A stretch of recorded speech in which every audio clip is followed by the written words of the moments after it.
அல்லேலூயா. எடுத்து வாசிப்போம். எபிரேயர் எழுதின நிருபம் 6ஆம் அதிகாரம் 14ஆம் வசனம். எடுத்துக்கொள்ளுங்கள். எபிரேயர் எழுதின நிருபம் 6ஆம் அதிகாரம் 14ஆம் வசனம். நிச்சயமாக நான் உன்னை ஆசீர்வதிக்கவே ஆசீர்வதித்து உன்னை பெருகவே பெருக பண்ணுவேன். அதே போல ஒரு வசனம் வாசிங்க. ஆதியாகம புஸ்தகம் 24ஆம் அதிகாரம் 1ஆம் வசனம் வாசிப்போம். ஆபிரகாம் வயது சென்று முதிர்ந்தவனானான். கர்த்தர் ஆபிரகாமை சகல காரியங்களிலும் ஆசீர்வதித்து வந்தார். வசனங்களை நாம் அறிந்திருக்கிறோம். வேதம் சொல்கிறது, கர்த்தர் ஆபிரகாமுக்கு கொடுத்த நல்ல ஒரு வார்த்தை, நிச்சயமாக நான் என்ன பண்ணுவேன், ஆசீர்வதிக்கவே ஆசீர்வதிப்பேன். வேதம் சொல்கிறது, ஆபிரகாம் வயது சென்று முதிர்ந்தவனானான். கர்த்தர் ஆபிரகாமை சகல காரியங்களிலும் ஆசீர்வதித்து வந்தார். அப்படின்னா ஆபிரகாமுக்கு வயது ஆகிக்கொண்டே போகிறது.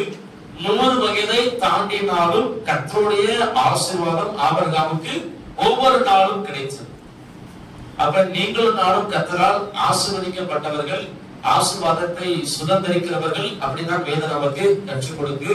அப்ப நம்ம ஒவ்வொரு நாளும் கர்த்தருடைய ஆசீர்வாதத்தை பெறுகிறவர்களாக, கர்த்தர் கொடுக்கிற சமாதானத்தை, கர்த்தர் கொடுக்கிற நிம்மதியை, கர்த்தர் கொடுக்கிற மகிழ்ச்சியை நாம் என்ன செய்யணும், ஒவ்வொரு நாளும் பெற்றுக்கொள்ளணும். ஏன்னா வாழ்க்கை எப்பவுமே ஒரே நிலையா இருப்பது இல்லை. சுக்கங்கள் மாறி மாறி வரும், இழப்புகள் மாறி மாறி வரும், கஷ்டங்கள் மாறி மாறி வரும், நெருக்கங்கள் மாறி மாறி வரும். அதை நம்மளால என்ன செய்ய முடியாது, மாற்ற முடியாது. ஆண்டவர் நமக்கு வாழ்க்கையில நியமித்திருக்கிற அந்த காரியங்கள் என்ன செய்யும், மாறி மாறி வரும். ஆனா எல்லா நாட்களிலும் எல்லா காலங்களிலும் கர்த்தருடைய பிள்ளைகள் ஆசீர்வாதமா இருக்கணும்னு சொல்லி கர்த்தர் எதிர்பார்க்கிறார். ஆசீர்வாதம் அப்படி என்றால் சமாதானமா இருப்பது. எனக்கு நெருக்கம் வருகிற போது அந்த நெருக்கத்திலும் ஒரு சமாதானத்தை தேவன் நமக்கு கட்டளையிடும். அப்ப வேதம் சொல்றது, கர்த்தர் ஆபிரகாமை சகல காரியங்களிலும் ஆசீர்வதித்து வந்தார். முதல் அதிகாரத்தை வாசித்து பார்க்கிற போது ஆபிரகாம் ஒரு பெரிய இழப்பை அந்த இடத்துல ஏற்பட்டிருக்கும் 23ஆம் அதிகாரத்துல. ஆனா 24ஆம் அதிகாரத்துல கர்த்தருடைய ஆசீர்வாதத்தை குறித்து ஆண்டவர் என்ன பண்ணியிருக்கிறார், எழுதி வைத்திருக்கிறார். அது பின்பதாக ஈசாக்கின் திருமணத்தை குறித்து நம்மளதான் வாசித்து பார்க்கலாம். அப்ப ஆபிரகாம் வயது சென்று முதிர்ந்தவன் ஆனாலும் கர்த்தருடைய ஆசீர்வாதம் ஆபிரகாம் வாழ்க்கையில நிலையா இருந்தது போல நம்முடைய வாழ்க்கையிலும் கர்த்தரை ஏற்றுக்கொண்ட, நம்முடைய வாழ்க்கையில கர்த்தரை விசுவாசிக்கிற நம்முடைய வாழ்க்கையில கர்த்தருடைய ஆசீர்வாதம் என்ன செய்யணும், நிலையாக வரணும். அதற்காக நம்ம என்ன செய்யணும், உண்டான வாழ்க்கை நம்ம வாழ்வோமானால் கர்த்தர் நிச்சயமா நமக்கு வேண்டிய கிருபைகளை கர்த்தர் கொடுப்பாராக. இந்த நாளிலும் நம்ம வேதத்திலிருந்து பார்க்க போற காரியம் என்னவென்றால், ஒரு கிறிஸ்தவ குடும்பத்துல ஆசீர்வாத குறைச்சல் ஏன் வருது? கர்த்தரால் ஆசீர்வதிக்கப்பட்டவர்கள் நாம், ஆசீர்வாதத்தை சுதந்திரிக்க அழைக்கப்பட்டவர்கள் நாம், நம்முடைய குடும்பங்களில் ஆசீர்வாத குறைச்சல் ஏன் வருகிறது? அதை குறித்து நம்ம வேதத்துல ஒரு 3-4 காரியங்களை நம்ம பார்த்து நம்ம ஜெபிப்போம். முதலாவதாக எடுத்துக் கொள்ளுங்கள். ஆதியாகம புஸ்தகம் 22ஆம் அதிகாரம் எடுத்துக் கொள்ளுங்கள். அதுல 2ஆம் வசனம் நாம வாசிப்போம். அப்பொழுது அவன் உன் புத்திரனும் உன் ஏகசுதனும் ஈசாக்கை இப்பொழுது அழைத்துக் கொண்டு மோரியா தேசத்திற்கு போய் பலியிடு என்றார். அதே அதிகாரத்துல நீங்கள் 12ஆம் வசனம் வாசிங்க. நீ என் சொல்லுக்கு கீழ்ப்படிந்தபடியினால் உன் சந்ததிக்குள் பூமியில் உள்ள சகல ஜாதிகளும் ஆசீர்வதிக்கப்படும் என்றும். அதுக்கு மேல வசனம் வாசித்து பார்க்கிற போது, நான் உன்னை ஆசீர்வதிக்கவே ஆசீர்வதித்து, அந்த வாக்குத்தத்தம் இந்த அதிகாரத்தில் தான் வருகிறது. முதலாவதாக ஒரு கிறிஸ்தவ குடும்பத்தில் ஆசீர்வாத குறைச்சல் எதனால் வருகிறது அப்படி என்றால், குடும்பங்களில் கீழ்ப்படிதலுள்ள நடக்கை இல்லை. ஆபிரகாம் தேவனுக்கு முன்பாக கீழ்ப்படிதலுள்ள நடக்கையோடு வாழ்ந்தான். தேவன் அவருடைய வாய்களை திறந்து சொன்னார், நீ என் சொல்லுக்கு கீழ்ப்படிந்தபடியால் உன் சந்ததிக்குள் சகல ஜாதிகளும் ஆசீர்வதிக்கப்படும். அப்ப ஆபிரகாம் கர்த்தர் சொன்ன வார்த்தை, உன் குமாரனை என்ன செய்ய, எனக்காக தகன பலியாக பலியிடு. நீங்க 3ஆம் வசனத்திலிருந்து நீங்கள் வாசித்து பார்க்கிற போது, ஆபிரகாம் அதிகாலையில எழுந்து புறப்பட்டு விறகுகளை வெட்டி வேலைக்காரர்களை ஆயத்தப்படுத்தி என்ன செய்வார்? பிரயாணத்துக்கு போயிடுவார். வசனம் சொல்லுகிறது, ஆபிரகாம் 3 நாட்கள் பிரயாணமாய் போகிறதான் அந்த மோரியா தேசத்தின் மலைக்கு கடந்து வருகிறார். அப்ப வீட்டுல இருந்து கிளம்பி அந்த இடத்துக்கு போக 3 நாள் ஆச்சு. அப்ப 3 நாளும் ஆபிரகாம் மகனை பலி என்று சொல்லி கர்த்தர் சொல்லி இருக்கிறார். அவருடைய வார்த்தைக்கு கீழ்ப்படிந்து 3 நாட்களும் கீழ்ப்படிந்துள்ள நடக்க இருந்தது. அதே போல ஆபிரகாம் ஈசாக்கை மலைக்கு மேல கூட்டிட்டு போறாரு. கற்களை அடிக்க வைக்கிறார். அதே போல விறகுகளை அடிக்க வைக்கிறார். மகனை கையினால கட்டி அந்த விறகு மேல் படுக்க வைத்து கத்தியை ஓங்குகிற போது கர்த்தர் ஆபிரகாமை சபித்தார். அப்ப 3 நாட்கள் என்ன தெரியுது அப்படின்னா, கர்த்தர் ஆபிரகாமோட பேசிட்டார். எப்ப அவன் பையனை எனக்கு என்ன பண்ண தகன பலியாக பலியும். அடுத்த நாள் காலையில கூட ஆபிரகாம் புறப்பட்டாச்சு. 3 நாள் பிரயாணமா போறாரு. எல்லா வேலைகளையும் செய்கிறார். விசுவாசமான வார்த்தைகளை பேசுகிறார். கடைசி வரைக்கும் ஆண்டவர் ஆபிரகாமை பார்த்து கொண்டே இருக்கிறார். ஆபிரகாம் என்ன செய்யறான், என் சொல்லுக்கு அவன் கீழ்ப்படிந்து நடக்கிறானா? 3 நாள் ஆச்சு. வசனம் அதான் சொல்லுகிறது, 3 நாள் பிரயாணமா கடைசி வரைக்கும் கர்த்தர் ஆபிரகாமை பார்த்துக்கிட்டே இருக்கிறார். கத்தியை ஓங்குற வரை, கையை கொண்டு கத்திய மகனை வெட்டுவதற்காக ஓங்குகிறார். கர்த்தர் ஆபிரகாமை தடுத்து ஆசீர்வாதமான வார்த்தைகளை சொல்லி கர்த்தர் ஆபிரகாமை ஆசீர்வதிக்கிறார். அப்ப ஒரு கிறிஸ்தவ குடும்பத்துல ஆசீர்வாத குறைச்சல் ஏன் வருது அப்படின்னா, நீங்களும் நானும் கீழ்ப்படிந்துள்ள நடக்க இருக்கணும். கர்த்தருடைய வார்த்தையை கேட்கிற நீங்களும் நானும் அதை நம்முடைய வாழ்க்கையில அபியாசப்படுறது, நம்ம பிரயாசப்படணும். 1 நாள் 2 நாள் அல்ல, வாழ்நாள் முழுவதும் வசனத்தின்படி வாழ ஒப்பு கொடுக்கணும். இன்னைக்கு நிறைய பேர் 1 நாள் 2 நாள் அநேகம் பணம் 1 வாரம் என்ன பண்றாங்க, வசனத்தை கடைபிடிக்க பிரயாசப்படுகிறார்கள். பின்பதாக வசனத்தை விட்டு வேறு மார்க்கமாய் அநேக பேர் என்ன பண்றாங்க, போய்கொண்டிருக்கிறார்கள். ஆபிரகாம் என்ன செய்யல, கடைசி வரைக்கும் விலகல. அதே போல ஆண்டவரை குறித்து நீங்க பாத்தீங்கன்னா, ஆண்டவர் கடைசி வரைக்கும் என்ன செய்வார், பார்த்துக்கிட்டே இருப்பார். தானியேலை குறித்து நம்ம வாசித்து பார்க்கிறோம். சாத்ராக் மேசாக் ஆபேத்நேகோ குறித்து நம்ம வாசித்து பார்க்கிறோம். சாத்ராக் மேசாக் ஆபேத்நேகோ ஆண்டவர் எங்க வச்சு காப்பாத்தினாரு? அக்கினியில போட்டதுக்கு அப்புறம் உள்ள வந்து என்ன பண்ணுகிறார், காப்பாற்றுகிறார். தானியேலை எப்ப காப்பாத்தினாரு? சிங்கக்கேபில போடாம தடுத்தாரா? இல்ல, சிங்கக்கேபில போட்ட பின்பதாக கர்த்தர் சிங்கங்களின் வாய்களை கட்டினார். அப்ப ஆண்டவர் ஒரு சூழ்நிலைக்குள்ளாக நம்மை அனுமதிக்கிறார். அந்த சூழ்நிலையில் கர்த்தர் நம்மை பார்க்கிறார். அந்த சூழ்நிலைகளில் என்னுடைய மகன், என்னுடைய மகள் என் வார்த்தைக்கு கீழ்ப்படிந்து நடக்கிறானா, வாழ்கிறானா என்பதை பார்த்து முடிவில் கர்த்தர் ஆசீர்வாதத்தை கொடுக்கிறார். என்னைக்குமே கர்த்தருடைய ஆசீர்வாதம் ஆரம்பத்துல வராது. என்னைக்குமே கர்த்தருடைய ஆசீர்வாதம் இடையில வராது. கர்த்தருடைய ஆசீர்வாதங்கள் என்ன செய்யும், முடிவுல தான் இருக்கு. வசனம் சொல்றது ஆரம்பம் அற்பமானாலும் முடிவு சம்பூர்ணமா இருக்கும். அவ கர்த்தர் ஆபிரகாமை ஆசீர்வதித்தது ஒரு காரணம் என்னன்னா, கர்த்தருடைய வார்த்தைக்கு ஆபிரகாம் என்ன செய்தார், கடைசி வரைக்கும் கீழ்ப்படிந்து நடந்தார். அப்ப நம்முடைய குடும்பத்துல ஆசீர்வாதம் குறைச்சல் ஏன் வருது அப்படின்னா, கீழ்ப்படிந்துள்ள நடக்கை நம்முடைய குடும்பத்துல இல்ல. அப்ப நீங்களும் நானும் கர்த்தருடைய வார்த்தைக்கு கீழ்ப்படிந்து நடக்கிறவங்களாக வாழணும். 1 நாள் 2 நாள் அல்ல, வாழ்நாள் முழுவதும் கர்த்தருடைய வார்த்தைக்கு கீழ்ப்படிய நம்ம ஒப்பு கொடுப்போமானால் கர்த்தர் நிச்சயமா நம்மை ஆசீர்வதிக்க வல்லவராக இருக்கிறார். குடும்பத்தில் இருக்கிற குறைவுகளை, குடும்பத்தில் இருக்கிற தேவைகளை சந்திக்க தேவன் வல்லவர். நம்ம முதலாவதாக ஆசீர்வாத குறைச்சல் ஒரு கிறிஸ்தவ குடும்பத்துல வரக்கூடாது. ஏன் வருது அப்படின்னா, நம்முடைய குடும்பங்களில கீழ்ப்படிதல் நடக்க இல்ல. அதை நம்ம என்ன செய்யணும், சரிபடுத்திக் கொண்டு கர்த்தருடைய வார்த்தைக்கு நம்ம கீழ்ப்படிந்து நடக்கிறோமா என்பதை என்ன செய்ய நம்ம ஆராய்ந்து பார்க்கணும். ஒவ்வொரு நாளும் ஜெபிக்கிற போது ஆராய்ந்து பார், என் வாழ்க்கையை வசனத்தின் படிதான் இருக்கிறதா, வசனத்தின் படிதான் நான் வாழ்கிறேனா, வசனத்தின் படிதான் நான் பேசுகிறேனா, வசனத்தின் படிதான் என்னுடைய செயல்பாடுகள் இருக்கிறதா என்பதை ஆராய்ந்து பார்த்து நம்மை சரிபடுத்த நம்ம ஒப்பு கொடுப்போம். ஆனால் கர்த்தர் நிச்சயமா நமக்கு என்ன செய்வார், வசனத்துக்கு உண்டான வாழ்க்கையை வாழ்வதற்கு நமக்கு பலனை கொடுப்பார். நம்ம ஒன்றும் தனிப்பட்ட விதத்துல போராட வேண்டாம். அதற்காகத்தான் தேவன் நமக்கு ஆவியானவரை கொடுத்திருக்கிறார். ஏன்னா வேதம் சொல்லுகிறது, நம்முடைய பலகீனங்களில் அவர் என்ன பண்ணுகிறார், உதவி செய்கிறார். வாக்கு கடங்காத பெரும்பசு நமக்காக வேதனை செய்கிறவர் அவர். தனிப்பட்ட முறையில் நம்ம போராடணும்னு சொல்லி ஆண்டவர் என்ன செய்யல, நம்ம தனியா விட்டுட்டு போகல. நமக்கு ஒரு தேற்றவாளனை கர்த்தர் கொடுத்திருக்கிறார். ஆவியானுடைய பலனை நம்ம பெற்றுக்கொண்டு உலகத்துல வசனத்தின்படி வாழ நம்ம ஒப்பு கொடுப்போம். ஆனால் குடும்பத்தில் இருக்கிற ஆசீர்வாத குறைச்சல் விலகி கர்த்தருடைய ஆசீர்வாதம் எல்லா சூழ்நிலைகளிலும் நமக்கு நிறைவா இருக்கும். எல்லாம் ஞாபகம் வச்சுக்கணும். சமாதானத்தை எந்த மனிதனாலும் கொடுக்க முடியாது, சந்தோஷத்தை எந்த மனிதனாலும் கொடுக்க முடியாது. சமாதானமாய் வார்த்தைகள் பேசினாலும் கொஞ்ச நாட்களில் அதே வார்த்தைகள் என்ன செய்ய வேறு விதமாய் மாறுவதற்கு அநேக வாய்ப்புகள் இருக்கிறது. அதனால நம்முடைய வாழ்க்கையில ஆசீர்வாத குறைச்சல், குடும்பத்தை விட்டு விலக, கர்த்தருடைய வார்த்தைக்கு நம்ம கீழ்ப்படிந்து நடக்கிறவர்களாய் மாறுவோம். கர்த்தர் நிச்சயமா நமக்கு வேண்டிய கிருபைகளை செய்வார். இரண்டாவதாக ஆசீர்வாத குறைச்சல் எதனால் வருகிறது? நெகேமியா புஸ்தகம் எடுத்துக் கொள்ளுங்கள். 9ஆம் அதிகாரம் 7ஆம் வசனம் 8ஆம் வசனம் நம்ம வாசிப்போம். ஆபிரகாமை தெரிந்து கொண்டு அவனை ஊர் என்னும் கல்தேயரின் பட்டணத்திலிருந்து புறப்பட பண்ணி அவனுக்கு ஆபிரகாம் என்று பெயரிட்ட தேவனாகிய கர்த்தர் நீர் அவன் இருதயத்தை உமக்கு முன்பாக உண்மை உள்ளதாக கண்டு கானானியர், ஏத்தியர், எமோரியர், பெரிசியர், எபூசியர் கொடுக்கும்படிக்கு அவனோடு உடன்படிக்கை பண்ணி நிறைவேற்றினீர்.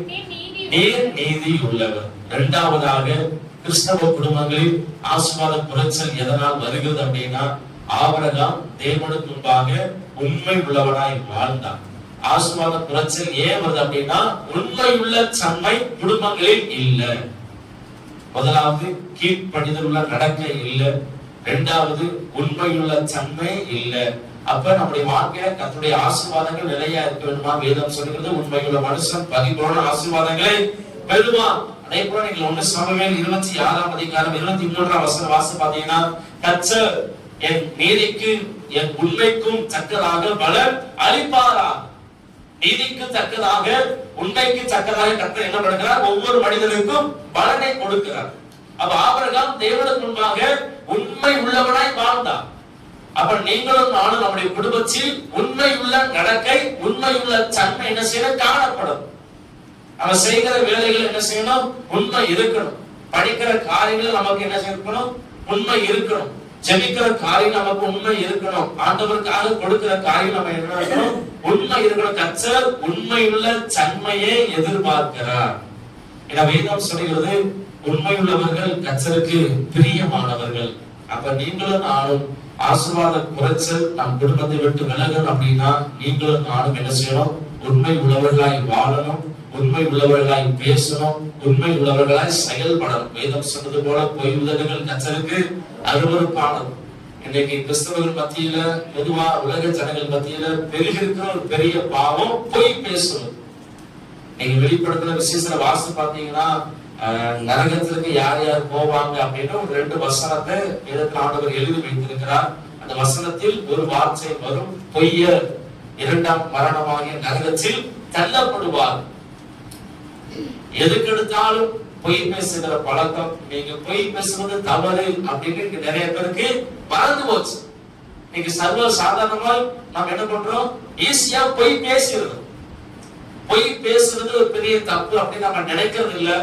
பொய் பேசுறதுக்கு அப்புறம் அதை குறித்து வருத்தப்படுவது இல்லை. அங்க சர்வ சாதாரணமா நம்முடைய பேச்சுல என்ன வந்துடுது? பொய் அதிகமாய் வந்துடுது. பொய்களை பேசுவதை நம்ம என்ன செய்யணும்? குறைக்கணும். ஏன்னா கர்த்தர் உண்மை உள்ளவனை கர்த்தர் ஆசீர்வதிக்கிறார். வசனம் அதான் சொல்லுகிறது, உண்மையுள்ள மனுஷன் பரிபூரண ஆசீர்வாதங்களை பெறுவான். நீ கொஞ்சத்தில் உண்மையா இருந்தால் கர்த்தர் உன்னை என்ன செய்வான்? அநேகத்தின் பேரில் அதிகாரியா வைப்பான். சின்ன சின்ன காரியங்களில் நாம் உண்மையா இருப்போம், ஆனால் கர்த்தர் அதை பார்க்கிறார். அப்ப பார்க்கிற போது நம்முடைய ஆசீர்வாத குறைச்சல் குடும்பத்தை விட்டு வெளியேறும். என் வாழ்க்கையில என் குடும்பத்துல ஆசீர்வாத குறைச்சல் ஏன் வருது அப்படின்னா, நான் கர்த்தருக்கு முன்பாக உண்மையுள்ள நடக்க நான் என்ன பண்ணல, வாழல. அப்ப நீங்களும் நானும் உண்மையுள்ள நடக்கை நம்ம வாழுகிறோமா என்பதை என்ன செய்ய நாம ஆராய்ந்து பார்க்கணும். அதே போல நீங்க இன்னொரு வசனம் வாசி பாத்தீங்கன்னா, எசேக்கியேல் தீர்க்கதரிசன புஸ்தகம் 18ஆம் அதிகாரம் 9ஆம் வசனம் வாசிங்க. எசேக்கியேல் தீர்க்கதரிசன புஸ்தகம் 18ஆம் அதிகாரம் 9ஆம் வசனம். என் கட்டளைகளின்படி நடந்து என் நியாயங்களை கைக்கொண்டு உண்மையா இருப்பானாகில் அவனே நீதிமான். போதும். என் கட்டளைகளை கைக்கொண்டு என் நியாயங்களின்படி நீ செய்து உண்மையா இருப்பானாகில் அவனே நீதிமான். அப்ப உண்மையுள்ள தன்மை நம்ம என்ன செய்யணும் இருக்கணும். அதே போல வேதத்துல உதாரணமாக வாசி பார்த்தா தானியேலை குறித்து நம்ம வாசி பார்க்கிறோம். வேதம் சொல்லுகிறது தானியேலை குற்றப்படுத்தும்படி அவர்கள் வகை தேடினார்கள். வேதம் சொல்லுகிறது தானியேல் உண்மை உள்ளவனாய் இருந்தபடியினால் அவன் மேல் யாதொரு குற்றத்தையும் என்ன செய்ய முடியல, சுமத்த முடியல. ஏன்னா தானியேல் எல்லா காரியங்களும் உண்மையா இருந்தான். எனக்குள்ள உண்மை இல்லை அப்படின்னா ஈசன் குற்றத்தை சுமத்தலாம். அப்ப நம்முடைய வாழ்க்கையில உண்மையுள்ள தன்மையை கர்த்தர் எதிர்பார்க்கிறார். ஆசீர்வாத குறைச்சலுக்கு ஒரு முக்கியமான காரணம் உண்மையுள்ள தன்மை குடும்பத்துல இருக்கா. கணவன் மனைவிக்குள்ள உண்மை இருக்கணும். பெற்றோர்களுக்கும் பிள்ளைகளுக்கு இடையே உண்மை இருக்கணும். கணவன் மனைவிக்கு தெரியாம எதையும் செய்யக்கூடாது. மனைவி கணவனுக்கு தெரியாம எதையுமே செய்யக்கூடாது. அதே போல பெற்றோர்கள் பிள்ளைகளுக்கு உண்டான காரியங்கள் ரொம்ப ரொம்ப முக்கியம். பிள்ளைகளும் பெற்றோர்களுக்கு தெரியாம எந்த ஒரு காரியத்தை என்ன செய்யக்கூடாது. குடும்பத்துக்குள்ளாக அந்தரங்கமான காரியங்கள் இருக்குமானால் அது குடும்பத்தின் ஆசீர்வாதங்களுக்கு தடையாக மாறும். அதனால குடும்பங்களில உண்மையா இருக்க நீங்க பிரயாசப்படுங்க. கர்த்தர் அந்த உண்மையுள்ள தன்மை எதிர்பார்க்கிறார் என வேதம் சொல்றது. கர்த்தர் ஆபிரகாமின் இருதயத்தை உண்மை உள்ளதாக கண்டு கர்த்தர் அவனுக்கு சொன்ன வார்த்தை என்ன பண்ணா நிறைவேற்றினார். நம்முடைய இருதயம் தேவனுக்கு முன்பாக என்ன செய்யணும், உண்மை உள்ளதா இருக்கும். அதனால முதலாவதாக ஆசீர்வாத குறைச்சல் ஏன் வருது அப்படின்னா கீழ்ப்படிதலுடன் நடக்கை இல்லை. இரண்டாவது ஆசீர்வாத குறைச்சல் ஏன் வருது அப்படின்னா உண்மையுள்ள தன்மை இல்லை. மூன்றாவதாக வசனம் எடுத்து வாசிங்க. ஆதியாகம புஸ்தகம் 14ஆம் அதிகாரம் எடுத்துக்கொள்ளுங்க. ஆதியாகம புஸ்தகம் 14ஆம் அதிகாரத்துல 21ஆம் வசனத்திலிருந்து வாசிங்க. சோதோமின் ராஜா ஆபிரகாமை நோக்கி ஜனங்களை எனக்கு தாரும், பொருட்களை நீர் எடுத்துக்கொள்ளும் என்றார்.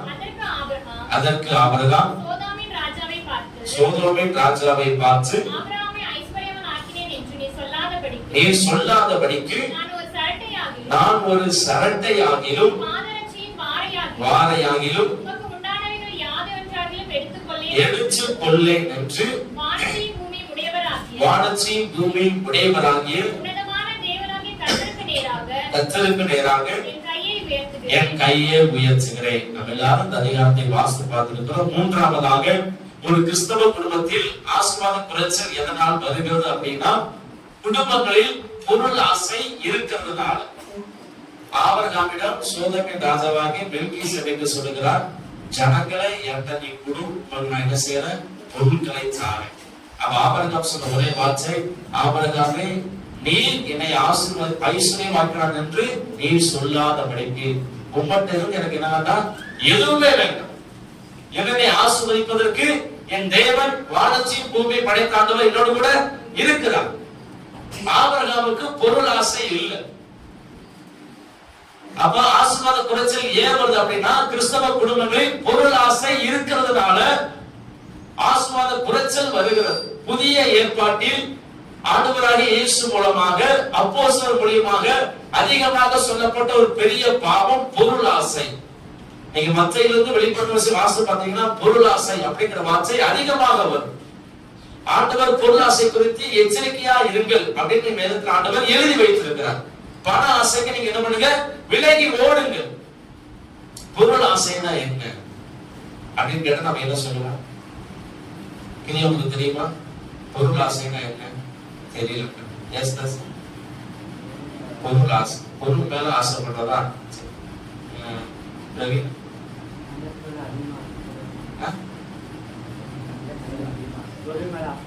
பொருள் மேல ஆசைப்படுறது விஜய் தெரியுமா? பொருள் ஆசைனா என்ன?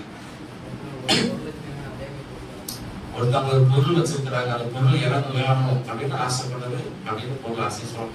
பொதுவா பொருள் ஆசை அப்படின்னா என்ன? தேவைகளுக்கு மேலாக அதிகமா எதிர்பார்க்கிறது. என் குடும்பத்துக்கு ஒரு மாதத்துக்கு எவ்வளவு வருமானம் எனக்கு போதும் அப்படின்னு நம்ம ஒரு கணக்கு வச்சிருக்கோம். ஆனா தேவைகளுக்கு மேலாக எதிர்பார்ப்பது பொருள் ஆசை. அத வேதம் சொல்லுகிறது, இருக்கிறது போதும் என்று எண்ணுங்கள். இது பெரிய மனதுடன் கூடிய ஒரு பெரிய தெய்வ பக்தி, வேத பக்தி. அதே போல எவ்வளவு வாசித்து பாத்தீங்கன்னா, நீங்கள் பண ஆசை இல்லாதவர்களாக கிடந்து இருக்கிறது போதும் என்று எண்ணுங்கள். அப்பொழுது நான் உன்னை விட்டு விழுகிறதில்லை, நான் உன்னை கைவிடுவதில்லை என்று சொல்லியிருக்கிறாரே. அதனாலே நம்ம தைரியம் கொண்டு கர்த்தரின் சகாயம் நான் பயப்பட மனுஷன் எனக்கு என்ன செய்வான் என்று சொல்லலாம். அப்ப கர்த்தருடைய பிள்ளைகள் வாழ்க்கையில ஒரு கிறிஸ்தவ குடும்பத்தில் பொருளாசை வருமானால் அங்கே கர்த்தருடைய ஆசீர்வாதம் குறைச்சல் ஏற்படும். அப்ப எந்த ஒரு கர்த்தருடைய பிள்ளையும் தேவைகளுக்கு அதிகமாக எதிர்பார்க்க கூடாது, தேவைகளுக்கு அதிகமாக என்ன செய்யக்கூடாது, காரியங்களை செய்யக்கூடாது. நமக்கு என்ன தேவை என்பதை கர்த்தர் அறிந்திருக்கிறார். அதே போல நம்முடைய குடும்பத்திற்கு என்ன தேவை என்பது நமக்கு தெரியும். தேவைகளுக்காக சம்பாதிக்க நம்ம என்ன செய்யணும், கற்றுக்கொள்ளணும். தேவைக்கு அதிகமாக ஆசைப்படாதீங்க, அது பொருளாசையில முடியும். பொருளாசை கர்த்தர் வெறுக்கிறார், பொருளாசைக்கு எதிராக தேவன் நிற்கிறார். அதனால நீங்களும் நானும் கர்த்தருடைய ஆசீர்வாதம் குடும்பத்துல நிறைவா இருக்கணும் அப்படின்னா பொருள் ஆசைக்கு நம்ம என்ன செய்யணும், விலகி இருக்க நாம கற்றுக்கொள்ளணும். அதனால அதற்காகத்தான் ஆண்டவராகிய இயேசு தம்முடைய சீசர்கள் கற்றுக் கொடுத்தார். பரம்பரை ஜெபத்தை நம்ம வாசி பார்க்கிறோம். அன்றன்றுள்ள அப்பத்தை இன்று எங்களுக்கு தார். ஒவ்வொரு நாள் எனக்கு என்ன வேணும் அதை எனக்கு என்ன பண்ணுங்க, கொடுங்க அப்படின்னு என்ன பண்ணுங்க, நீங்க ஜெபம் பண்ணுங்க சொல்லி இயேசு தம்முடைய சீசர்கள் கற்றுக் கொடுத்தார். ஏன்னா ஒவ்வொரு நாளும் தேவைகள் சந்திக்கப்பட்டால் போதும். எனக்கு திங்கட்கிழமை தேவை, அந்த தேவை இப்ப எனக்கு சந்திக்க அப்படின்னு செய்யக்கூடாது, கேட்பது சரியானதா இருக்காது. அதனால இன்னைக்கு ஞாயிற்றுக்கிழமை நமக்கு என்ன தேவை, குடும்பத்துக்கு என்ன தேவை, பிள்ளைகளுக்கு என்ன தேவை, அதை நீங்க என்ன பண்ணி ஆண்டவர்கிட்ட கேளு. அந்தந்த நாளுக்குண்டான கிருபையை கர்த்தர் கொடுக்கிறார். அதே போல அந்தந்த நாளுக்குண்டான தேவைகளை கர்த்தர் சந்திக்க வல்லவர். நாளைக்கு தேவை இருக்கு, நாளைக்கு தேவை கர்த்தர் சந்திப்பார். அதுதான் விசுவாசத்துக்கு உண்டான ஒரு வாழ்க்கை. அப்ப நீங்களும் நானும் ஆசீர்வாத குறைச்சல் ஏன் வருது அப்படின்னா பொருள் ஆசை ஒரு குடும்பத்தில் இருக்கிறதுனால ஆசீர்வாத குறைச்சல் என்னப்படுகிறது, ஏற்படுத்துகிறது. அதே போல நீங்க இன்னொரு மாசம் நீங்க வாசித்து பாத்தீங்கன்னா எடுத்துக்கொள்ளுங்கள் 2 ராஜாக்கள் புஸ்தகம் 5ஆம் அதிகாரம் எடுத்துக்கொள்ளுங்கள். 2 ராஜாக்கள் புஸ்தகம் 5ஆம் அதிகாரம் 27ஆம் வசனம் வாசிங்க. ஆகையால் நாகமானி குஷ்டரோகம் உன்னையும் உன் சந்ததியாரையும் என்றைக்கும் பிடித்திருக்கும் என்று என்றான். உடனே அவன் உறைந்த மலை நிறமான குஷ்டரோகியான. போதும், நம்ம எல்லாரும் மனிதருக்கிறோம். நாகமா என்ன பண்ணுகிறார், எலிசாவை தேடி வருகிறார். நாகமானுக்கு குஷ்டரோகம் இருந்தது. வசனம் சொல்லுகிறது நாகமானுக்கு அந்த குஷ்டரோகம் எலிசாவின் வேலைக்காரனாக இருக்கிற கேயாசிக்கு வந்தது. எதனால வந்தது நம்ம அறிந்து இருக்கிறோம். நாகமான் குஷ்டரோகம் ஆன உடனே அவ என்ன பண்ணுகிறார், காணிக்கை கொண்டு வருகிறார். உடனே எலிசா சொல்லுகிறார், எனக்கு இந்த காணிக்கலாம் வேண்டாம்ப்பா, நீ என்ன பண்ணு, நீயே எடுத்து கொண்டு போ அப்படின்னு வழியனை கொண்டுகிறார். வழியனை கொண்டு ஒரு போகிற போது எலிசாவுக்கு தெரியாம கேயாசி வேகமா ஓடுறார். வேகமா ஓடி அவர் நிப்பாட்டி சொல்லுகிறார், இந்த மாதிரி 2 பேரும் என்ன பண்றாங்க வந்திருக்கிறார். அதனால அவங்களுக்கு ஒரு தாளந்து வெள்ளி 2 மாட்டு வஸ்திரம் என்ன பண்றாரு, எலிசா கேட்டாரு, என்ன பண்ணுங்க கொடுங்க. உடனே நாகம் என்ன செய்வார், 2 தாளந்து வெள்ளியா கொடுப்பார். 2 தாளந்து வெள்ளி 2 மாட்டு வஸ்திரம் கொடுத்து கூட வேலைக்காரர் கழுதைகளை அனுப்பி என்ன பண்ணுவார், அனுப்பிவிட்டு கேயாசி பத்திரமா போய் 2 தாளந்து வெள்ளி 2 மாட்டு வஸ்திரத்தை வீட்டுல வச்சுட்டு திரும்ப எலிசா வந்து வருவார். எலிசா கேட்பாரு, எப்பா எங்க போனேன், எங்கேயும் போல, இங்கதான் இருக்கேன். இல்ல ராகமானை தொடர்ந்து போகிற போது என் நாமம் கூட வரலையா. அப்ப கேயாசிக்கு பொருளாசை இருந்தது. பொருளாசை இருந்ததுனால கேயாசிக்கு என்ன கிடைச்சது, நாகமானுக்கு அந்த குஷ்டரோகம் கேயாசிக்கு வாழ்நாள் முழுவதும் நீடித்து வாழ்ந்தது. அப்ப வேண்டாத காரியங்கள் என்ன பண்ணுகிறார், கேயாசி குடும்பத்துக்குள்ளாக இழுத்து வைத்தார். எதனால, பொருட்கள் மேல ஆசை வச்சதுனால. எலிசா வேண்டாம் சொல்லிட்டா நிப்பாட்டிடணும். வேகமா எலிசாவுக்கு தெரியாம பின்னாடி போய் 2 தாளந்து வெள்ளிய வாங்கி மாட்டு வசனம் வாங்கி வீட்டுல வச்சுட்டு ரிட்டர்ன் வந்து போய் பேசுகிறார். அதனால என்ன நடந்தது, கேயாசிக்கு நாகமானுக்கு அந்த குஷ்டரோகம் கேயாசியை பிடிச்சது. அப்ப கர்த்தருடைய பிள்ளைகள் நீங்களும் நானும் பொருள் ஆசைக்கு பின்பாக நம்ம செல்வோமானால் கர்த்தருடைய ஆசீர்வாதம் குடும்பங்கள் என்ன பண்ணாது, இருக்காது. வேதம் சொல்கிறது ஐஸ்வர்யமாக என்ன பண்ணாத, தீவிரிக்காத. ஏன்னா அது உங்களுக்கு என்ன செய்யும், ஆக்கினையை கொண்டு வரும். அப்ப நீங்களும் நானும் தேவைக்கு அதிகமாக எதிர்பார்க்க கூடாது. தேவைக்கு அதிகமாக நம்ம எதிர்பார்ப்பது கடைசியில் பொருள் ஆசையில முடியும். பொருள் ஆசையை குடும்பத்தை விட்டு நாம விலக்குவோம். கர்த்தர் நிச்சயமா நம்முடைய குடும்பங்களை ஆசீர்வதிப்பார். புதிய ஏற்பாடு வாசித்து பார்க்கிற போது அனனியா சப்பீராளை குறித்து வாசித்து பார்க்கிறோம். 2 பேரும் சேர்ந்து காணியாட்சி விற்கிறாங்க. அதே போல 2 பேரும் சேர்ந்து ஒரு பங்கை வஞ்சித்து வைக்கிறார்கள். பேருந்து வந்து என்ன பண்றாங்க, பொய் பேசுகிறார். உடனே அனனியா மரித்து போகிறார். உடனே சப்பீரால் மரித்து போகிறார். இல்ல இந்த மாதிரி நான் ஒரு பங்கை எடுத்து வச்சிருக்கிறேன் அப்படின்னு என்ன செய்யறா, உண்மையை சொல்லியிருக்கலாம். ஆனா பணத்தின் மேல் ஆசை வைத்து பணத்தை என்ன பண்றாங்க, வஞ்சித்து வைத்து இங்க வந்து பொய் பேசுகிறது போது ஜீவனே போயிடுச்சு. அப்ப பொருள் ஆசைக்கு நம்ம என்ன செய்யணும், ஜாக்கிரதையா இருக்கணும். ஏன்னா பொருள் ஆசை நம்ம என்ன செய்யும், தாறுமாறாய் வழி நடத்தும். அப்ப மூன்றாவது ஆசீர்வாத குறைச்சல் எதனால் வருகிறது அப்படின்னா, கிறிஸ்தவ குடும்பத்துல பொருள் ஆசை இருக்கிறதுனால இன்னைக்கு இருக்கிற உலகத்தை பார்க்கிற போது இன்னைக்கு உலகத்துக்கு பின்னாடி ஓடுகிற கூட்டம் அதிகமாய் பெருகிடுச்சு.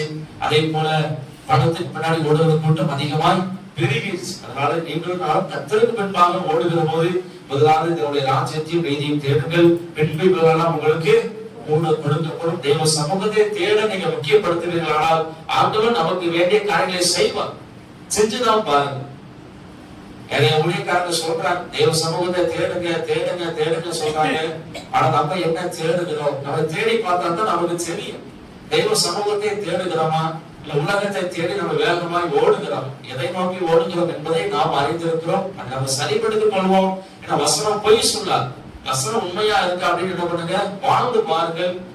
தேவன் வேண்டிய கிருபை நமக்கு கொடுப்பாராங்க. நான்காவதாக ஒரு வசனம் எடுத்து வாசிப்போம்.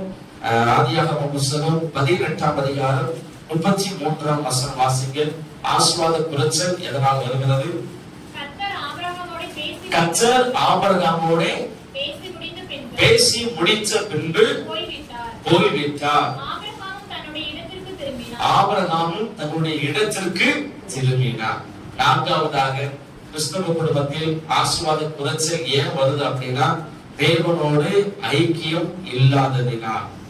ஆபிரகாமோடு கர்த்தர் பேசினார், ஆபிரகாமோடு பேசிய பின்பதால் கர்த்தர் போய்விட்டார், ஆபிரகாமும் போய்விட்டார். அப்ப ஆபிரகாமுக்கும் தேவனுக்கும் இடையே நல்ல ஒரு ஐக்கியம் இருக்கு. அதே அதிகாரத்துல ஆண்டவர் சொல்லியிருப்பார், நான் செய்ய போகிறதை ஆபிரகாமுக்கு மறைப்பேனும். அப்ப ஆண்டவருக்கும் ஆபிரகாமுக்கும் நல்ல ஒரு ஐக்கியம் இருந்தது. அதனால கர்த்தர் ஆபிரகாமை அதிகமாக ஆசீர்வதித்தார். அப்ப நம்முடைய குடும்பங்களில் ஆசீர்வாத குறைச்சல் ஏறுவது அப்படின்னா, நம்முடைய குடும்பங்களில் தேவனோடு ஐக்கியம் சரியா இல்ல. நமக்கும் ஆண்டவருக்கும் ஐக்கியம் சரியா இருக்கிறதா? நம்முடைய குடும்பத்திலும் கர்த்தருக்கு நேராக நம்முடைய ஐக்கியம் சரியா இருக்கிறதா? நம்முடைய உறவு சரியா இருக்கிறது என்ன செய்யணும், சரிபடுத்திக் கொள்ளணும். எனக்கும் ஆண்டவருக்கு நல்ல ஒரு உறவு இருக்குமானால் கர்த்தர் நிச்சயமா என்னை ஆசீர்வதிப்பார். நல்ல ஒரு ஐக்கியம் இருக்கணும். உலக பிரகாரமா பார்க்கிற போது ஒரு பெரிய பதவியில் இருக்கிறவங்க, ஒரு பெரிய வசதியா இருக்கிறவங்க மனிதர்கள் நம்ம ஒரு ஐக்கியம் வைக்கிற போது நமக்கு தேவைப்படுறவங்க என்ன செய்வாங்க, உதவி செய்வாங்க. அதே போல தேவனோடு நம்மளோட ஐக்கியத்தை நம்ம ஏற்படுத்திக் கொள்வோம். ஆனால் நல்ல ஒரு உறவை ஏற்படுத்திக் கொள்வோம். ஆனால் தேவைகள் வருகிறது கர்த்தர் சந்திப்பார், பிரச்சனைகள் வருகிறது கர்த்தர் என்ன செய்வார், நமக்கு தீர்வுகளை கொடுப்பார். அப்ப ஆபிரகாமுக்கும் ஆண்டவருக்கு நல்ல ஒரு உறவு இருந்தது போல நமக்கும் ஆண்டவருக்கு நல்ல ஒரு ஐக்கியம் இருக்கணும். நம்முடைய குடும்பத்திற்கும் ஆண்டவருக்கு நல்ல ஒரு ஐக்கியம் இருக்கணும். தேவனோடு ஐக்கியம் இருக்குமானால் ஆசீர்வாத குறைச்சல் என்ன பண்ணாது, வராது. ஆசீர்வாத குறைச்சல் வருவதற்கு ஒரு முக்கியமான காரணம், நமக்கும் ஆண்டவருக்கும் இடையே நல்ல ஒரு ஐக்கியம் இல்ல, நல்ல ஒரு ஜெப நேரம் இல்ல, நல்ல ஒரு வேத தியானம் இல்ல. அதனால ஆசீர்வாத குறைச்சல் குடும்பத்துல ஏற்படுகிறது. எல்லா காலங்களிலும் கர்த்தருடைய ஆசீர்வாதம் நம்முடைய குடும்பங்கள் என்ன செய்யணும், நிறைவா இருக்கணும். ஐக்கியம் சரியில்லை என்றால் ஐக்கியத்தை நீங்க வளர்த்து கொடுங்க. தேவ சமூகத்தில் நீங்க நேரம் செலவிடுங்கள், வேத வசனங்களை வாசிங்க, தியானம் பண்ணுங்க, இயேசுவோடு கூட நீங்க அதிகமா நீங்க பேசுங்க. ஏன்னா வேதத்துல ஆண்டவர் சொல்லியிருக்கிறார், கர்த்தர் தமக்கு என்ன பண்ணார், ஒரு 12 சீசர்களை கர்த்தர் தெரிந்தெடுத்து வேதம் சொல்லுகிறது, அவர்கள் தம்மோடு கூட இருக்கவும் பிரசன்னம் பண்ணவும் அற்புதங்களை செய்யவும் ஆண்டவர் என்ன பண்ணார், அவர்களை அனுப்பினார். கர்த்தருடைய பெரிதான விருப்பம் 1 கொரிந்தியர் 1:9 சொல்லுகிறது, இயேசு கிறிஸ்துவோடு ஐக்கியமா இருப்பதற்கு நம்மை அழைத்த தேவன் உண்மை உள்ளவராய் இருக்கிறார். இயேசு கிறிஸ்து நல்ல ஒரு ஐக்கியத்தை என்ன பண்ணுங்க, ஏற்படுத்திக் கொள்ளுங்க. அது நிச்சயமா நம்முடைய ஆசீர்வாதத்துக்கு பெரிய நன்மையாக இருக்கும். 4 காரியங்கள். முதலாவதாக சொல்லுங்க, ஆசீர்வாத குறைச்சல் எதனால் வருகிறது? முதலாவதாக கீழ்ப்படிந்துள்ள நடக்கை இல்லாததினால் ஆசீர்வாத குறைச்சல் வரும். இரண்டாவதாக உண்மையுள்ள தன்மை இல்லாததினால் ஆசீர்வாத குறைச்சல் வரும். மூன்றாவது பொருள் ஆசை இருக்கிறதுனால கிறிஸ்தவ குடும்பங்களில் ஆசீர்வாத குறைச்சல் வரும். நான்காவதாக தேவனோடு ஐக்கியம் இல்லாததினால் ஆசீர்வாத குறைச்சல் வரும். கீழ்ப்படிய நாம கற்றுக்கொள்வோம். அதே போல பொருள் ஆசையை நாம வெறுப்போம். அதே போல தெய்வ சமூகத்தில் நாம நேரம் செலவிடுவோம். நம்முடைய குடும்பத்தில் ஏற்பட்டிருக்கிற ஆசீர்வாத குறைச்சலை தேவன் விளக்க வல்லவராயிருக்கிறார். அல்லேலூயா, அல்லேலூயா. அதனால வேதம் சொல்வது போல நிச்சயமாக நான் உன்னை ஆசீர்வதிப்பேன். கர்த்தர் ஆபிரகாமை சகல காரியங்களிலும் ஆசீர்வதித்து வந்தது போல அதற்கு உங்கள் யாவரையும் கர்த்தர் வருகிற நாட்களில் சகல காரியங்களிலும் ஆசீர்வதிக்க வேண்டுமானால் ஆபிரகாம் பின்பற்றினது போல நமக்குள்ளாக கீழ்ப்படிதல், நமக்குள்ளாக உண்மை, நமக்குள்ளாக பொருளாசைக்கு விலகி அந்த ஒரு ஐக்கியத்தை நம்ம ஏற்படுத்திக் கொள்வோம். கர்த்தர் நிச்சயமா நமக்கு வேண்டிய கிருபைகளை கொடுப்பாராக. ஹல்லேலூயா, ஹல்லேலூயா. இப்பொழுதும் திருமணமான புது மணமக்கள் நம்முடைய சபைக்கு ஆலயத்துக்கு வந்திருக்கிறார்கள். கர்த்தர் அவர்களை ஆசீர்வதிக்கணும். அந்த திருமண வாழ்க்கை அவர்களுக்கு என்ன செய்யணும்? ஆசீர்வாதமாக நன்மையாக இருக்கும்படியாக அதற்கு சேர்த்து நம்ம என்ன செய்ய போறோம்? ஜெபிக்க போறோம். அப்படி நம்ம இருக்கிற கண்களை மூடி கர்த்தருடைய வார்த்தையை நம்ம கேட்டோம். கர்த்தருடைய வார்த்தை நம்முடைய வாழ்க்கையில் ஆசீர்வாதமாக இருக்கும்படியாகவும் கடந்த நாட்களில் திருமணத்தில் இணைக்கப்பட்ட டேவிட் பிரகாசுக்காகவும் ராஜி அவர்களுக்காக நம்ம ஜெபிக்க போறோம். இந்த திருமண வாழ்க்கை அவர்களுக்கு ஆசீர்வாதம் இருக்கும்படியாக அவருடைய குடும்ப வாழ்க்கையில ஆசீர்வாத குறைச்சல் என்ன செய்யக்கூடாது, வரக்கூடாது. சத்தியத்தை அவர்கள் கேட்டிருக்கிறார்கள். கேட்டு சத்தியப்படி நம்முடைய வாழ்க்கையை ஆரம்பிக்க, அதே போல வார்த்தைகளை கேட்ட ஒவ்வொரு கிறிஸ்தவ குடும்பங்களிலும் ஆசீர்வாத குறைச்சல் இருக்குமானால் அந்த ஆசீர்வாத குறைச்சலை கர்த்தர் விலக்கி கர்த்தருடைய ஆசீர்வாதம் என்றென்றும் ஒவ்வொரு நாளும் குடும்பத்தில் நிலையாக இருக்கும்படியாக நம்ம எல்லாம் கண்களை விட நம்ம ஜெபிக்க போறோம். கிருபையுள்ளவரே ஜெபிக்கிறோம், சோதரிக்கிறோம். தகப்பனே, இந்த மகிழ்ச்சிக்காக நாமத்தை மகிமைப்படுத்துகிறோம். ஆண்டவரே, நிச்சயமாக நாம ஆசீர்வதிக்கிற வார்த்தையின்படி ஆண்டவரே ஆபிரகாமை சகல காரியங்களும் ஆசீர்வதித்து ஆண்டவர் இந்த நாளில் நம்முடைய சமூகத்தை தேடி வந்திருக்கிற ஒவ்வொரு கச்சனை பிள்ளைகள் வாழ்க்கையிலும் கர்த்தருடைய ஆசீர்வாதங்கள் ஒவ்வொரு நாளும் நிலையா இருக்கத்தக்கபடி கிருபை செய்க. அப்பா, சூழ்நிலைகள் எப்படி இருந்தாலும் எல்லா சூழ்நிலைகளிலும் எல்லா காலங்களிலும் கர்த்தருடைய ஆசீர்வாதங்கள் ஒவ்வொரு குடும்பத்தில் இருக்கும்படி நாங்கள் ஜெபிக்கிறோம். வசனத்தை கேட்ட ஒவ்வொரு பிள்ளைகளை அப்பா நீர் ஆசீர்வதிங்க ஆண்டவரே. அப்பா, கீழ்ப்படிந்துள்ள நடக்கை எங்களுக்கு இருக்கணும் ஆண்டவரே. உண்மையுள்ள தன்மை எங்கிட்ட இருக்கணும் அப்பா. ஒரு ஆசைக்கு விலகி இருக்க கிருபை செய்க. அதே போல தேவனோடு நல்ல ஒரு ஐக்கியத்தை ஏற்படுத்திக் கொள்ளத்தக்கபடி கிருபை செய்க. நாங்கள் காரியங்கள் பின்பற்றத்தக்கபடி உதவி செய்யுங்க ஆண்டவரே. அதே போல கடந்த நாட்கள் தகப்பனை திருமணத்தில் இணைக்கப்பட்ட பிள்ளைகள் நான் ஜெபிக்கிறோம். டேவிட் ஒப்பு கொடுக்கிறோம், ராஜ்யங்களை ஒப்பு கொடுக்கிறோம். அவர்களை ஆசீர்வதிக்க தகப்பனை இந்த நாளில் அவருடைய சமூகத்தில் அவர்கள் கடந்து வந்திருக்கிறார்கள். ஆண்டவரை கேட்ட வார்த்தையின்படி குடும்ப வாழ்க்கையில ஆசீர்வாத குறைச்சல் ஏற்படாதபடிக்கு கர்த்தருடைய ஆசீர்வாதம் அவருடைய குடும்ப வாழ்க்கையில நிறைவா இருப்பதாக ரெண்டு பேரும் நாங்கள் சபை மக்களை சேர்ந்து மனதால் நாங்கள் ஆசீர்வதிக்கிறோம். அவர்கள் ஆசீர்வாதமா இருப்பார்களாக. கேட்ட சத்தியத்தின்படி அவர்கள் வாழ்வார்கள் ஆண்டவரே. உமக்காக எழுப்பி பிரகாசிக்கிறதை கிருபை செய்க. அதற்கு சிறியோரை பெரியோரையும் வாலிப பிள்ளைகளையும் ஆண்களுக்கு ஒப்பு கொடுக்கிறோம். அதற்கு அவர்களை ஆசீர்வதிங்கப்பா, பலப்படுத்துங்க. உங்க ரட்ச கோட்டைக்குள்ளாக நீர் மறைத்துக் கொள்ளுங்க. மீட்பரும் ரட்சகருமா இருக்கிற இயேசுவை ஜெபிக்கிறோம். ஜீவனுக்கு நல்ல பிதாவே, ஆமென், ஆமென். ஒரே உனக்கு மகிமை துதியே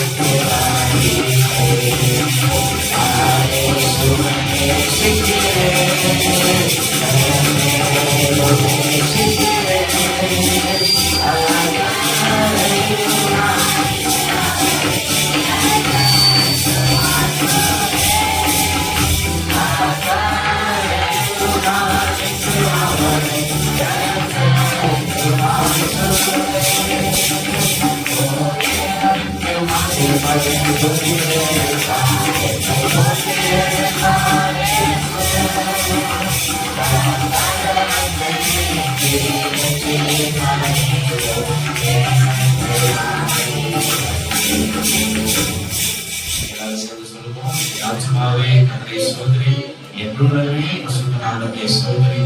ராஜ்மாவே கர்த்தரை சோதரி, கர்த்தர் செய்த சகல உபகாரங்களையும் மறவாதே. ஹல்லேலூயா, ஹல்லேலூயா, ஹல்லேலூயா. கர்த்தர் யாவரையும் ஆசீர்வதிப்பாராக. இப்பொழுதும் கர்த்தருடைய பந்திக்கு ஆயத்தமாய் வந்திருக்கிறவர்கள் எழுப்பி நின்று சாட்சிகளை சொல்லி இருவரும் முக்காதுகள் ஆண்டவர் நமக்கு வேண்டிய கிருபைகளை கொடுப்பார்கள்.